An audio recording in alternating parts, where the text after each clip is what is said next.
नमस्कार दोस्तों, आज मैं आप सबके लिए फिर एक नई कहानी लेकर आई हूँ। कहते हैं कि दोस्तों, मौत उतनों को नहीं मारती जितना कि मौत का डर लोगों को मारता है। आज की हमारी कहानी इसी पे आधारित है। एक समय गौतम बुद्ध अपने शिष्यों के साथ भ्रमण कर रहे थे। भ्रमण करते समय सभी एक स्थान पे विश्राम के लिए बैठ गए। समय बिताने के लिए भगवान बुद्ध ने अपने शिष्यों को एक कथा सुनाई। किसी नगर में एक व्यक्ति रहता था। उसने परदेश में जाकर व्यापार किया, बहुत मेहनत की, कमाई भी हुई और उसकी गिनती सेठों में होने लगी।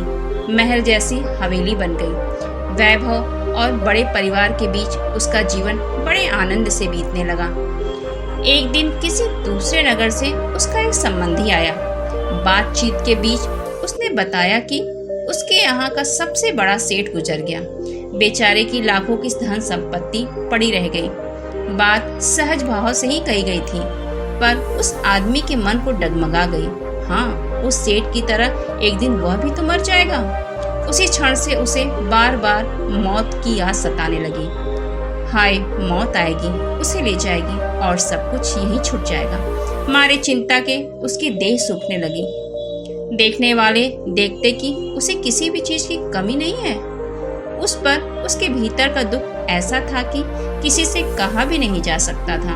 धीरे धीरे वह बिस्तर पर पड़ गया। बहुत इलाज कराया गया, लेकिन उसका रोग कम होने की बजाय और बढ़ता ही गया। एक दिन एक साधु उसके घर पर आए। उस आदमी ने बेबसी से उसके पैर पकड़ लिए और रो रो कर अपनी व्यथाओं से बता दी। उसे सुनकर साधु हंस पड़ा और बोला, तुम्हारे रोग का इलाज तो बहुत ही सरल है। उस आदमी के खोए प्राण मानो लौट आए। अधीर होकर उसने पूछा, स्वामी जी, वह इलाज क्या है? फिर साधु ने कहा, देखो, मौत का विचार जब भी मन में आए जोर से कहो, जब तक मौत नहीं आएगी मैं जीऊंगा।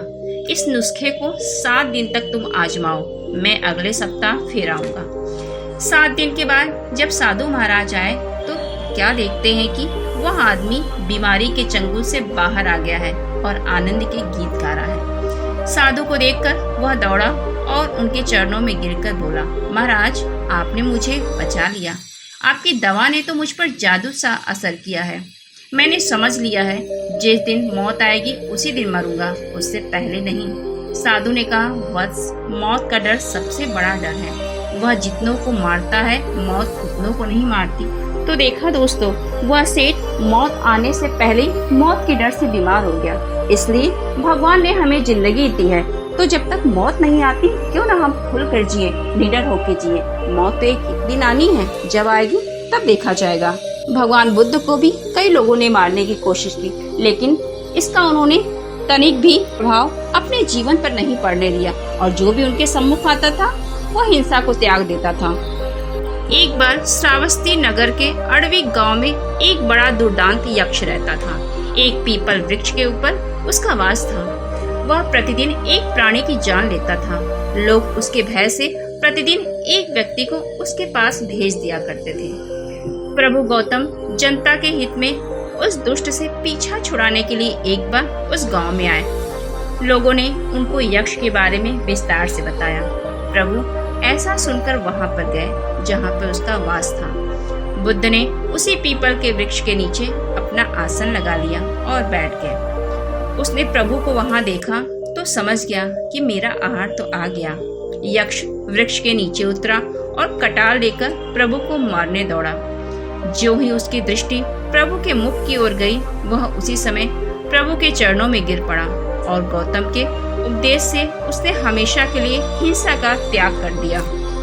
तो दोस्तों, आज की हमारी कहानी आपको कैसी लगी हमें लिखकर जरूर बताएं और दोस्तों को शेयर करना ना भूलें। इस वीडियो को अंत तक सुनने के लिए आपका दिल से धन्यवाद। ऐसी ही शिक्षाप्रद कहानियों को सुनने के लिए बने रहिए हमारे चैनल पर और मेरे चैनल को लाइक और सब्सक्राइब करना ना भूलें।